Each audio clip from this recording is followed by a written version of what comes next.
Ladies and gentlemen, let me ask you something. Are you working for your money, or is your money working for you? Because if your money still calls the shots, if it still dictates your time, your peace, and your joy, then you haven't mastered cash flow. You've just learned how to earn. And there's a difference between earning money and mastering it. Most people chase money, but the wealthy, they train money to chase them. See, the secret of cash flow mastery isn't about how much you make. It's about how well you manage and multiply what you have. Money was never meant to be your master. It was designed to be your servant. But if you don't understand its purpose, it will rule your life instead of serving your vision. God never intended for you to live paycheck to paycheck. He intended for you to become a steward, a multiplier, a creator of value so that resources flow through you, not just you. Let me ask you a question. Are you the boss of your money, or is your money the boss of you? Because most people are working day and night chasing a paycheck, thinking that the harder they work, the freer they'll become. But here's the truth, that most will never tell you working for money will never make you rich. It'll only make you tired.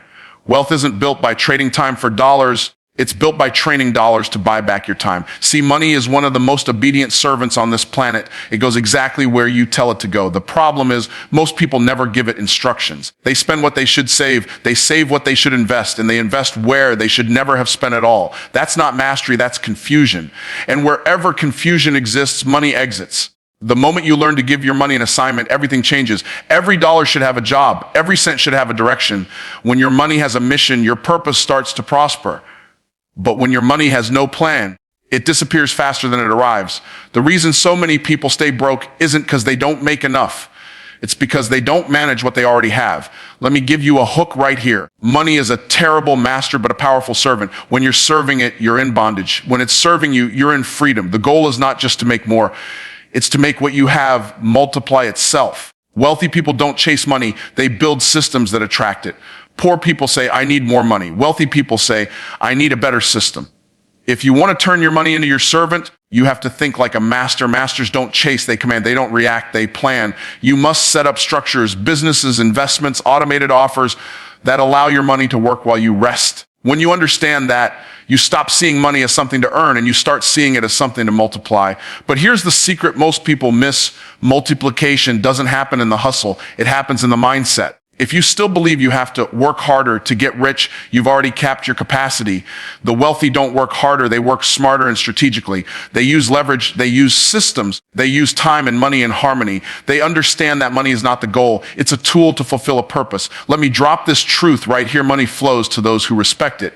If you treat money like a quick thrill, it will treat you like a quick guest. But if you treat it like a partner, it will stay and multiply. Every dollar that leaves your hand should either bring back a friend or bring back a lesson. You must start thinking like an investor, not a laborer. And don't miss this part, because it's where faith meets finance. God never intended for his children to serve money. He said, you cannot serve both God and mammon. What he meant was this: money is meant to serve your mission, not steal your focus.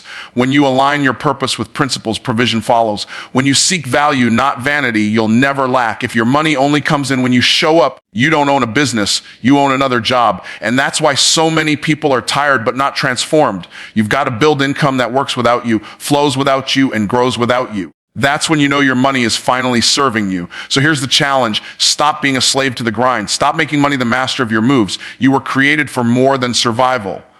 Command your money, give it direction, assign it purpose, and let it serve your vision. Because when your money starts working for you, your life shifts from pressure to peace, from paycheck to prosperity, from stress to strategy. That's not just financial mastery, that's freedom. Let me ask you something. Are you consuming what others create, or are you creating what others consume? Because the line between the broke and the wealthy isn't drawn by how much they make. It's drawn by how they think. The consumer mindset says, what can I buy next? The creator mindset asks, what can I build that others will value? The difference is everything. Consumers chase comfort, creators chase contribution. Consumers spend to look rich. Creators invest to stay free. Here's the hook. Every time you spend, you're voting for someone else's dream. Every time you create, you're building your own. The truth is, the world is full of buyers, but short on builders. The marketplace rewards creation, not consumption. Every product you've ever bought, your phone, your shoes, your car, was someone's idea, someone's courage, someone's creation that they believed in long enough to bring to life. They stepped out of the consumer line and into the creator lane, and that decision changed everything. You can't master cash flow with a consumer spirit, because consumers focus on what's leaving their hands, while creators focus on what's entering others. A consumer asks, how much does it cost? A creator asks, how much value can I bring? Consumers fear loss, creators expect return. One mindset drains money, the other multiplies it. When you operate as a creator, you stop waiting for permission. You stop waiting for the perfect time. You stop waiting for someone to choose you because you finally realize you've already been chosen. God gave you ideas, gifts, and talents not to hide, but to serve the world with. You were not designed just to earn a living. You were designed to create a life. Here's another hook. The consumer mindset says, I can't afford that. The creator mindset says, how can I create the value to afford that? That one question separates poverty from prosperity. Because when you start thinking in terms of creation, you move from lack to leverage. You begin to see that wealth is not something you chase, it's something you produce. Think about this. Everything you see around you started as an invisible thought in someone's mind. The building you work in, the car you drive, the phone in your hand, they all began as an idea. The difference between those who live in wealth and those who live in wealth is that creators act on their ideas while consumers only admire them. You were never meant to live at the mercy of other people's creations. You were meant to become the creator others look up to. And here's where it gets real. Consumption feels good in the moment, but creation builds value that lasts. That dopamine hit from buying something new fades fast, but the satisfaction of building something that blesses others, that endures. Consumers feed their ego, creators feed their purpose. When you start creating, you move from instant gratification to eternal impact. The moment you become a creator, your relationship with money changes. You start to see money not as a reward, but as a reflection of value created. You stop asking for a raise and start designing results. You stop scrolling and start building. You stop looking for opportunity and start becoming it. Remember this, the economy doesn't determine your income. Your creativity does. Creativity is currency. The more you create, the more valuable you become. And the beautiful thing is creation doesn't always mean inventing something new. Sometimes it's improving what already exists. The marketplace doesn't pay you for originality, it pays you for value. If you want to escape the consumer trap, start creating every day. Write the idea down, launch the product, start the business, offer the service. Build the thing that only you can build. Don't wait for the perfect conditions. Creation makes conditions perfect. Because when you step into your role as a creator, you align with the divine nature of God himself, the ultimate creator. So every time you feel tempted to spend just to feel good, stop and ask, what could I create that would bless others and bring income back to me? That's the question that builds empires. That's the mindset that multiplies wealth. Creation is the language of dominion, and once you start speaking it, money listens. Let me ask you something. When your money leaves your hand, does it have a purpose or just an emotion? Because if your money is moved by your feelings instead of your focus, it's not flowing, it's leaking. Most people don't have a cash flow problem, they have a cash direction problem. Money doesn't disappear. It simply obeys whoever gives it the clearest instructions. The wealthy understand this truth. Money is like water. It must move to stay alive, but if it moves without direction, it floods destruction instead of growing abundance. Here's the hook. Money doesn't multiply when it sits. It multiplies when it circulates with purpose. Saving is good, but stacking without strategy is just delayed spending. Money that doesn't move with intention becomes stagnant, and stagnant money attracts scarcity. Purposeful money attracts prosperity. The difference between being broke and being blessed is not how much money you touch, it's how much money you circulate with meaning. Every dollar that leaves your account is a soldier. It either goes out to fight for your freedom or to fund your frustration. When you spend without purpose, you're sending your soldiers into battle with no mission, no armor, and no plan. But when you circulate money with strategy, when you invest, sell, and give intentionally, your money goes out with power and comes back multiplied. You've got to understand something deep here. Money is energy. It takes on the spirit of its master. If you're anxious, impulsive, or careless, your money will mirror that energy. But if you're calm, intentional, and strategic, your money will respond in the same way. That's why emotional spending is one of the most dangerous habits in your financial life. Every time you spend to feel better, you're using money as a therapist instead of a tool. And money was never meant to fix your feelings. It was meant to fund your freedom. Here's another hook. If your money only moves when you're emotional, your emotions are your master. But if your money moves when you decide, then you've become the master. Wealthy people don't let emotions lead transactions. They let purpose lead them. That's why they're not just rich in money, they're rich in peace. They've learned that every dollar should have a job before it leaves. Circulating money with purpose means asking, what will this dollar do for me, for others, and for my future? When you give with intention, it multiplies. When you invest with clarity, it returns. When you spend with discipline, it strengthens your flow. But when you act out of fear, envy, or impulse, money leaves your life faster than you can earn it. The truth is, money doesn't leave your life. It moves to someone who respects it more. Every emotional purchase transfers power from you to someone else who had a plan. That's why discipline isn't restriction, it's direction. The moment you tell your money where to go, you stop wondering where it went. Let's get practical. If you want to master the flow, you've got to build a circulation system that reflects your priorities.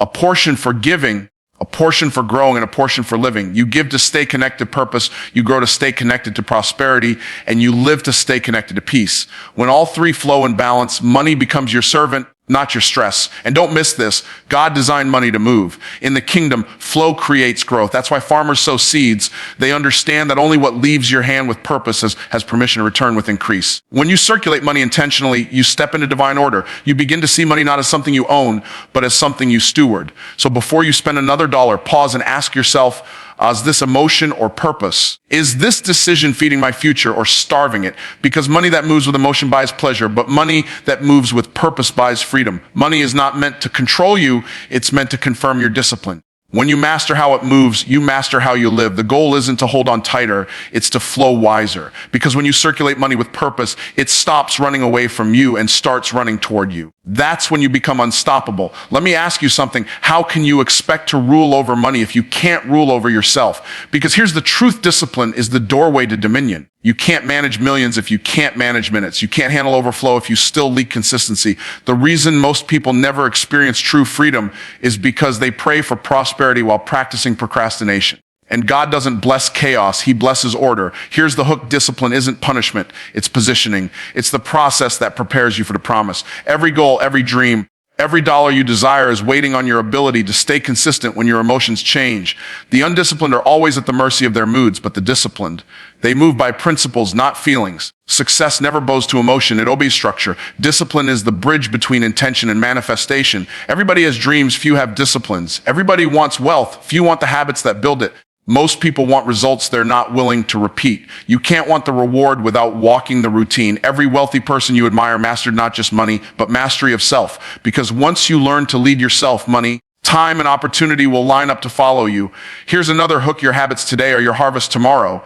If your habits are sloppy, your harvest will be small. If your habits are structured, your harvest will be strong. You don't need more motivation, you need more discipline. Motivation gets you started, discipline keeps you growing. Discipline is the proof that you're serious about your destiny. Money flows to order. Look at nature, it's structured. Seasons, time, gravity, they all operate on discipline. Nothing great happens without it. But when you live your life by emotion, you lose focus. You overspend when you're sad, overpromise when you're excited, and underperform when you're tired. Discipline is what keeps you moving when the mood disappears. It's what keeps you sowing when results are still invisible. Discipline determines dominion because every form of leadership starts with self-leadership. You can't dominate the marketplace if you can't dominate your morning. You can't multiply cash flow if you can't manage your calendar. You can't expect financial miracles while living with mental mess. The wealth you desire is waiting for the version of you who can handle it without losing control. Let me give you a hook right here. Every blessing requires boundaries. Without discipline, blessings become burdens. That's why some people receive increase but still lose it. They never learn control. Money doesn't change your habits, it magnifies them. If you're careless with hundreds, you'll be chaotic with thousands. If you're faithful with little, you'll be fruitful with much. Discipline is the test before dominion. And hear this: discipline is not about restriction, it's about freedom. Freedom isn't doing whatever you want. Freedom is doing what's required without needing to be forced. Discipline sets you free from excuses, from delay, from regret. Every day you stay disciplined, you strengthen your authority. You gain dominion over distractions, over spending, over fear. There's power in doing what others won't. There's greatness in saying no when the world says yes. Discipline doesn't always feel good, but it always produces good. It's the unseen work that creates the visible wealth. The late nights of focus, the early mornings of faith, the daily decisions to stay on track. That's what builds your dominion. And don't miss this truth: discipline is not built in comfort, it's forged in consistency. You don't grow strong in the easy moments. You grow strong in the moments you want to quit but don't. That's when dominion begins to form. Every time you choose principle over pleasure, structure over spontaneity, and focus over feelings, you step closer to mastery. So here's the challenge: before you pray for more, prepare for more. Before you ask for expansion, establish discipline. Because the one who controls himself controls his future. The one who governs his emotions governs his outcomes. The one who walks in discipline walks in dominion. You were never created to be ruled by circumstances. You were created to rule over them. But to rule outwardly, you must first conquer inwardly. Let me ask you something. Does your money follow your mission, or does it follow your mood? Because the truth is, if your emotions control your money will always control your life. You can't build lasting wealth on emotional spending, and you can't fulfill a purpose that keeps being interrupted by impulse. The most powerful people on this planet are not those with the most money. They're the ones who've made money their servant. The moment you decide that your mission leads and money follows, everything changes. Here's the hook: Money moves fastest in the direction of purpose. When you give your money a mission, it multiplies. When you give it emotion, it evaporates. Most people let their feelings tell their finances what to do. They buy to feel better. They spend to look better, and they waste to escape reality. But money doesn't respect emotion. It respects intention. Every dollar you direct toward your purpose comes back amplified. Every dollar you spend in emotion leaves and never returns. Money was never meant to be your master. It was meant to be your messenger. It carries the signal of what matters most to you. If you want to know your real priorities, check your bank statement. It's not about what you say you believe. It's about what you fund. You can't say your mission matters if your money never supports it. Purpose isn't proven in passion. It's proven in priorities. Here's another hook. Emotion spends, mission invests. Emotion reacts, mission plans. Emotion wastes, mission multiplies. The difference between a spender and a steward is direction. The spender follows feelings, the steward follows faith, and faith is not blind, it's focused. It knows that every seed sown into purpose produces a harvest that emotion could never buy. If your money only moves when you're happy, you'll never build stability. Wealth requires consistency. The mission-minded understand that discipline is the language of legacy. They give when it's inconvenient, they invest when others are afraid, and they build when everyone else is distracted. Their money doesn't move from mood swings, it moves from mandates. You've got to understand something deeper. God never designed money to compete with your mission. He designed it to complete your mission. But when you serve money instead of mastering it, you invert divine order. That's why scripture says you cannot serve both God and mammon. It's not just a warning, it's wisdom. When you make money the leader, it becomes a god. When you make it the servant, it becomes a gift. Emotions are temporary, but missions are eternal. Every time you allow feelings to dictate your financial moves, you trade your future for the present. You buy the illusion of satisfaction and sell the reality of significance. You can't let short-term emotions rob you of long-term impact. Money that serves emotion creates memories that fade. Money that serves mission creates movements that last. Here's the challenge. Most people are emotionally rich but mission poor. They chase moments, not meaning. They buy validation instead of building value. But you were created for more than that. You were designed to use money as a tool, not a trophy. When you make your mission bigger than your emotions, you start to attract provision that aligns with your purpose. Purpose is magnetic. It pulls resources, people, and opportunities toward you. When your money starts to follow your mission, heaven endorses your flow. Doors open. Partnerships appear. The right clients, the right investors, the right timing all start aligning because your money finally has a divine direction. And here's the hook that changes everything. Money will always obey whoever has the clearest vision. If your vision is emotional, your money will scatter. If your vision is purposeful, your money will gather. The more specific your mission, the more strategic your flow. So instead of asking, how can I make more money? Start asking, how can my money make more meaning? When your mission drives your money, spending becomes sowing, investing becomes impact, giving becomes growth. That's when peace replaces pressure and purpose replaces panic. Because you're no longer chasing money, you're channeling it. You've turned your currency into conviction, your income into influence, and your wealth into worship. That's when you know you've mastered the flow. So today, make the decision that money will no longer be your master, it will be your servant. Create systems that keep cash flowing, investments that keep growing, and a mindset that keeps glowing. Stop chasing money and start attracting it by becoming the kind of person who multiplies everything they touch. Remember, God didn't design you to be broke. He designed you to be a blessing. And the best way to bless others is to have more than enough yourself. So go out there, master the flow, command your resources, and let your money serve your mission, not your emotions. Because the moment you turn your money into your servant, you step into the life you were created to live, abundant, purposeful, and free.